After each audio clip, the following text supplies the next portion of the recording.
भगवान यहाँ कह रहे अज्ञ अश्रद्धाधान संशयात्मा, ये तीन बातें कही। जो आज्ञा का पालन नहीं करते वो विवेकहीन होते हैं। जो विवेकहीन है और श्रद्धा रहित है, इसे श्रद्धा रहित कहा जाता है कि ऐसे चलिए आप, तो उसके विपरीत भी उपदेश देने वाले हैं। हमें बड़ा आश्चर्य होता है कि विपरीत उपदेश देने वालों, श्रद्धा से चलने वालों से कई गुना बढ़कर अनुयायी है, क्योंकि श्रद्धा का मार्ग ऐसे है, विपरीत का मार्ग ऐसे है, तो उनको लगता है इसमें आनंद है और इसी के लिए हम लाए थे तो इधर ऐसे चलने में बड़ी कठिनता है। चढ़ाई का मार्ग है ये, भजन नशेनी प्रेम की, भजन के द्वारा इस ऊंचाई पर चढ़ा जाता है। श्रद्धा सत मार्ग में, सत शास्त्रों में बहुत कठिनता से होती है, और हो जाए तो इसे बहुत संभाल के रखना है, कपूर की तरह उड़ भी जाती है। अगर इसे संभाल के नहीं रखा, गुप्त नहीं रखा और इसके अनुसार नहीं चले तो उड़ने में देर नहीं लगेगी, फिर संशय हो जाएगा और भगवान उसका कहते विनश्यति, उसका नाश हो जाता है। जो अज्ञा है, अश्रद्धाना है, संशयात्मा है, तो भगवान कहते उसका नाश हो जाता है, विनश्यति, उसका नाश होता है। और ऐसी दुर्गति होती, नायम लोकोस्तु न परो सुखम संशयात्मना, उसको न यहाँ सुख कभी मिलेगा न वहां सुख मिलेगा। पर ये अहंकार देवता ऐसे हैं कि देख लेंगे सब, अरे इतना सुंदर अवसर मिला है, इस अमृत समय को मृत भोगों की तरफ मत नष्ट करो। पर समझ में नहीं आता। एक बार शास्त्र में पढ़ रहे थे कि बड़े बड़े जो अव्यक्त सिद्ध महापुरुष हैं उनको भी दुख होता है। तो उनको किस बात का दुख होता है? बोले जो मनुष्य शरीर प्राप्त करके जीव भोगों में समय व्यतीत करता है, ये देख करके वो दुखी होते हैं कि इतना सुंदर अवसर है, ये भजन करके भगवान को प्राप्त हो सकता है, लेकिन ये जीव भोगों में रत होकर के देखो अपना समय नष्ट कर रहा है। जैसे सामने भगवान नृसिंहदेव विराजमान है, प्रहलाद जी दुखी हो रहे हैं। प्रभु पूछ रहे क्या कारण है? बोले प्रभु इस संसार चक्र में पिसते हुए इन जीवों को देखकर मुझे एक क्षण के लिए भी सुख नहीं मिल रहा। मुझे आपकी माया से उद्धार होने के लिए आपसे प्रार्थना करने की जरूरत नहीं है, क्योंकि आपके चरणामृत और आपके नाम कीर्तन और गुण कीर्तन के बल पर हम इस माया पर विजय प्राप्त कर लेंगे। हम दुखी इन अज्ञानी जीवों को देखकर जो आपसे विमुख होकर के भोगों में समय नष्ट करें, नाथ इन पर कृपा कर दी। ये देखो भक्त हृदय होता है। ये जो भक्तों को दुख होता है, संतों को दुख होता है, उस सुख वांछा से नहीं होता। को ऐसा तो कितना बढ़िया अवसर मिला, देखो देखो ये चूक रहा है, जा रहा, उसको लग रहा है हम फूलों के मार्ग में जा रहे हैं, सुख के मार्ग में जा रहे हैं। सावधान। जिस पुरुष का विवेक जागृत नहीं हुआ है उसके उद्धार का मार्ग है क्या? संतों का संग करेगा तो सत्संग से विवेक जागृत हो जाएगा, उसका काम बन जाएगा। लेकिन जैसे कोई सोया हुआ है तो जगाने के चांस हैं, लेकिन जगा हुआ सोने का नाटक कर रहा हो, अब उसको जगाने में बहुत श्रम पड़ेगा। अब जगाओगे तो नाटक कर रहा, कैसे जगेगा? इन जो शास्त्रों का ज्ञान रखते हैं, भगवत मार्ग को भी जानते हैं बुद्धि के द्वारा, और भोगों में रति करते हैं, आज्ञा उल्लंघन करते हैं, ऐसे लोगों का उद्धार होना बहुत कठिन है। लेकिन जो अज्ञानी है उसके उद्धार होने का चांस है। अगर उसको कहीं सत्संग मिल गया, बात समझ में आ गई, तो भगवत प्राप्ति के मार्ग में चल देगा। लेकिन जो जानता है, उपदेश करता है, शास्त्रों को पढ़े हैं, फिर भी वो जान करके नहीं जानता है, नहीं मानता है, अब उसके उद्धार में बड़ी समस्या है, क्योंकि वो जानकर के भी उसका पालन नहीं कर रहा है, एकदम अज्ञानी है, पाप कर्म करता रहा, हिंसा करता रहा। लेकिन जहां सत्संग मिला अब उसके कल्याण का मार्ग खुल जाएगा। लेकिन वो खूब सत्संग सुन रहा है, खूब बुद्धि में सत्संग की बातें याद करके दूसरों को सुना रहा है, लेकिन आचरण में कुछ नहीं, अब इसका उद्धार होना बड़ा कठिन है। जो सत्संग शास्त्रों का महत्व नहीं देता है और अश्रद्धा करता है, संशय करता है, ऐसे पुरुष का बहुत बुरी तरह नाश होता है, बहुत बुरी तरह। कई बार बताया है वो परमानंद जी महाराज की बात। परमानंद जी की स्थिति ऐसी, ब्रह्मानंद में छके हुए महापुरुष, अब प्रताप तो था ही बहुत, सब हजारों लोग दर्शन के लिए आते, भेंट पूजा फल फूल सब महापुरुषों के समीप, तो ये सब प्रताप रिद्धियां सिद्धियां हाथ जोड़े खड़ी रहती हैं, और बातों की क्या। तो एक वो मास्टर थे और वो महाराज जी के शिष्य बने, जगदीश्वरानंद उनका नाम रखा गया। वो मास्टर थे तो मास्टर ही थे, संत सीधे सरल स्वभाव अपने भगवदान में, वो मास्टर थे। वो पूरा आश्रम वैभव सब चढ़ाना सब, महाराज परमानंद जी की ऐसी पूजा होती थी जैसे भगवान की, और थे ऐसी स्थिति थी, मस्त ब्रह्मानंद में छके रहते थे। और भांग इतनी उनको, इस संन्यास मार्ग के संतों में देखा गया है कि जो सिद्ध हो गए उनका कोई, भगवान शिव हलाल विष पी गए, गले में रोक लिया, एक बूंद चला जाए तो भस्म हो जाओगे। एक बूंद पानी आ नहीं रुक सकते गले में, अगर कहीं एक बूंद का कुछ भी हिस्सा जाएगा तो खांसने लगोगे, बुरी तरह खांसी आएगी।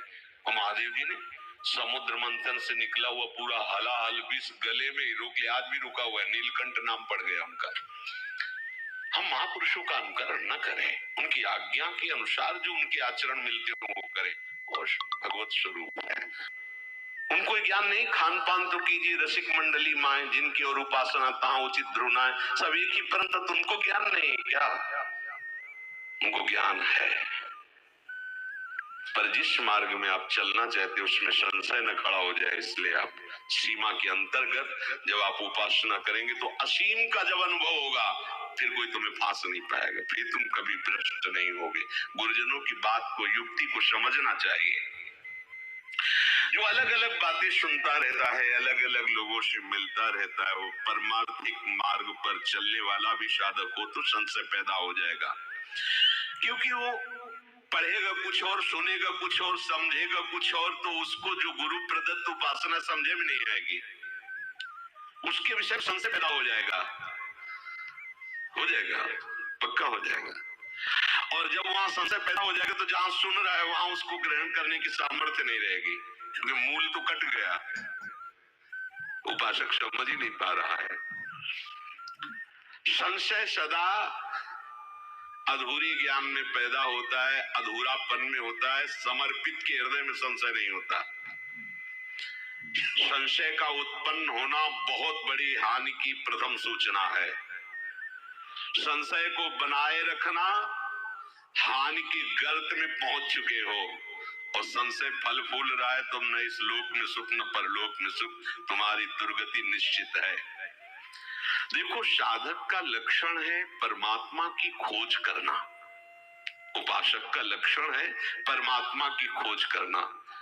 वो मन और इंद्रियों से देखी हुई बात को सत्य न माने, बाहरी लक्षणों से आप नहीं जान सकते हो। ये तो परमार्थ की बात है। एक बार बीरबल ने अकबर से कहा कि कानों से सुनी हुई और आंखों से देखी हुई बात पर भी कभी कभी विश्वास नहीं किया जाना चाहिए, ठीक से उसका मनन विचार करके ही निर्णय करना चाहिए महाराज। तो अकबर ने कहा, जब कानों से सुन रहे हो, आंखों से देख रहे हैं, तो फिर उसमें विचार की क्या आवश्यकता है? ये बोले, महाराज बिना विचार के केवल आंखों से देखी हुई, कानों से सुनी हुई बात पर निर्णय नहीं कर देना चाहिए। बस, यद्यपि हम तुम्हारा आदर करते हैं, पर इस बात पर हम तुम्हारी बात पर सपोर्ट नहीं करते, तुम्हारी बात ठीक नहीं। तुमका महाराज, कभी अगर ऐसा अवसर हो तो हमें अवसर जरूर देना इस बात को प्रमाणित करने के लिए। तो अकबर की छैया जो लगाता था फूलों की, बादशाह था, फिर उसके ऊपर कोमल दुग्ध फेन जैसा चद्दर बिछाता। काफी समय हो गया था उसको, उसके मन में आया कि एक बार चुपचाप लेट के देखते हैं कैसा लगता है। बादशाह अभी थोड़ी आएगी, फूलों की छैया लगाई, ऊपर वो चद्दर बिछाया, लेटा तो सोचा वो भी चद्दर ओढ़ के देखे जो बादशाह ओढ़ते। थोड़ी देर की तो बात है, चद्दर ओढ़ा, थोड़ी देर में सो गया। और बेचारा चारपाई पे सोने वाला बादशाह के आसन। थोड़ी देर में उनकी पत्नी जो रानी थी वो वहां, आज क्या बात है महाराज, आदेश हो गए, ना तो प्रसाद पाया और ना बातचीत कोई ऐसी, हो सकता है मानसिक थके हो, जगाने की जरूरत नहीं, पास में वो सो गए। थोड़ी देर बाद वो अपने समय से जब राज दरबार से आए, देखा कि रानी भी सोई हुई है, पास में कोई सोया हुआ है। तलवार खींची, दोनों को काट देते हैं। फिर आया कि अवसर अच्छा है, बीरबल को बुलाया, कहा देखो हमारे पास रहती हुई कितनी धोखेबाज रानी है, किसी और के साथ सो रही है। वो महाराज आपने आंखों से देखा? बोले हाँ। बोले विश्वास मत कीजिए। पर्दे के पीछे खड़ा किया, धीरे से चरणों की तरफ स्पर्श किया। रानी तो सलाहकार बहुत प्रिय थे बीरबल, धीरे से उठ के उधर राजा, इधर आप किसके साथ सो रही थी? तो उनका जब मैं आई तो देखा महाराज मुंह ढके हुए सो रहे। मुझे लगा सभा में कोई ऐसा विषय होगा जिससे थकित हो गए और वो सो रहे हैं। तो महाराज सो रहे थे, तो फिर हमने जगाया नहीं कि जब ये जगेंगे तब हम प्रसाद की व्यवस्था कर देंगे। तो हम भी लेट गए साथ में। बोले कोई बात नहीं, महाराज को हम जगाएंगे और अभी भोजन पाएंगे, फिर शयन कराएंगे, आप भोजन की व्यवस्था करो। अकबर का समझे अब कौन सोया अभी तो पता ही नहीं था ना, जो चद्दर हटाए सोए। एकदम घबरा के वो आँख खोला, बीरबल ने कहा वैसी पर्दे के पास, कैसे तो सो गए? बार बार पैर पकड़ रहा, मालिक क्षमा कर दो, जीवन हो गया फूल की सैया लगाते हुए, हम सोच रहे थे एक बार लेट के देख ले। लेट गए तो सोचा एक बार चद्दर ओढ़ के, हमें कब सो गए हमें पता ही नहीं चला। बोले तुम्हारे साथ कौन सो रहा था? बोले कोई नहीं सरकार, हम तो अकेले ही लेट गए थे। भाग भाग अगर बादशाह जान गए तो सारे फांसी पे चढ़वा देंगे। बादशाह से कहा देखा दोनों निर्दोष थे और दोनों को आप तलवार से काट देते, इसलिए ऐसा नहीं कि जो आप देख रहे हैं, जो आप सुन रहे हैं वो सत्य ही हो सकता है, उस पर जांच करनी चाहिए, विचार करना चाहिए। पर संशयात्मा पुरुष ये नहीं कर पाता, वो तुरंत संशय का आरोप करके अपना मार्ग पतन का, अब कितना बड़ा यद्यपि लौकिक है, ऐसे ही परमार्थ के मार्ग में होता है। संशय के कारण वो वास्तविक बात को समझ नहीं पाता और संशय कर लेता है। संशय के कारण साधक उन्नति के मार्ग से दूर हो जाता है। जो संशय हो गया, जो व्याकुलता हो गई संशय में, उसका उन्हीं से उपाय पूछो जिनके प्रति संशय हुआ है, किसी और से नहीं। तत्काल उनके ऐसा ऐसा ऐसा हो गया, अब वो डांट दे तो भी क्षमा हो जाएगा और वो संशय निवृत्त कर भी देंगे। कोई कोई बात ऐसी होती कि हम अपने हृदय के भाव से उसे कह रहे होते हैं और वो बाहर जाकर के शब्दों में अगर उसको आप देखो तो उल्टा भी हो सकता है सोचने में, और हमारा भाव उसका कुछ और हो सकता है। तो पूछना चाहिए कि आप जैसे किसी बात पे तो एकदम निर्भय होकर पूछना चाहिए कि इस बात पर ऐसा कुछ प्रश्न खड़ा हो गया, क्या इस पर भाव आपका था कहने का, वो समाधान चाहते हैं, अगर आप योग्य समझे तो समाधान कर दीजिए। ऐसा नायम लोकोस्ति न परो न सुखम संशयात्मना, जो संशय आत्मा है, अश्रद्धा कर दी है, भीतर में संशय है इसलिए विवेक काम नहीं करेगा, भीतर में संशय है इसलिए श्रद्धा काम नहीं करेगी।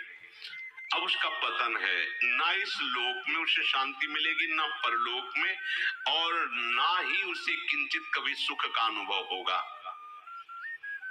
कुछ श्रद्धा, कुछ दुष्टता, कुछ संशय, कुछ ज्ञान, ऐसे के लिए घर का रहा न घाट का ज्यों धोबी का स्वान। कुछ श्रद्धा, कुछ दुष्टता और कुछ संशय और कुछ ज्ञान, घर का रहा न घाट का ज्यों धोबी का स्वान। इसलिए कहते हैं ना इस लोक का न परलोक का, उसे कहीं भी सुख प्राप्त नहीं होता। संशयात्मा मनुष्य का इस लोक में व्यवहार बहुत बुरी तरह बिगड़ जाता है, कारण कि प्रत्येक विषय में संशय करता है, ये ठीक है कि नहीं ठीक है, इनको भगवान प्राप्त है कि नहीं प्राप्त है, इनकी बात में चलने पे हमारा कल्याण होगा कि नहीं होगा, ये क्या हमें पदवी भगवत पदवी प्रदान कर सकते हैं, इतने बड़े महापुरुष हैं, नहीं ऐसे तो नहीं लग रहे। ऐसा कई तरह का संशय, संशयात्मा जहां हुआ तो उसे कल्याण की प्राप्ति की बात जाने दो, वो स्वयं में जलने लगता है और इतनी दुविधाएं बढ़ जाती है कि वो परमार्थ से हट जाता है। फिर उसके अंदर इस तरह जब करने से क्या होगा, देखो वो भी तो पूरा जीवन जब करते रहे, फिर भी वो हम देखते हैं कि वो कैसी कोई खास स्थिति। स्वाध्याय करने से क्या होगा, बहुत तो पढ़े हो, क्या होता उससे, मतलब वो इतने संशय करने लगता, कहीं विश्वास नहीं रह जाता, न जप में, न स्वाध्याय में, न सत्संग में, न धाम में। क्या है, देखते हैं ना धाम में कैसे कैसे लोग, क्या क्या क्या होता है धाम रहने से, कुछ नहीं। वो मतलब सब चीज काटना शुरू कर देगा, तभी उसको न इस लोक में सुख न परलोक में सुख। संशय रहने के कारण उसके मन में कभी शांति नहीं मिलती। इसलिए श्री भगवान कह रहे हैं कि जिन महापुरुष के आश्रित हो उनकी ही बताई उपासना पद्धति से चलो।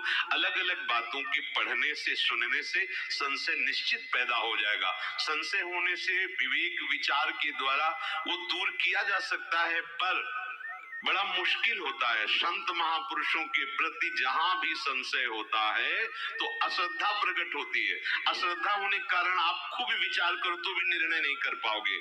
इसलिए भगवान कहते हैं संशय आत्मा का न इस लोक में सुख है न परलोक में सुख है।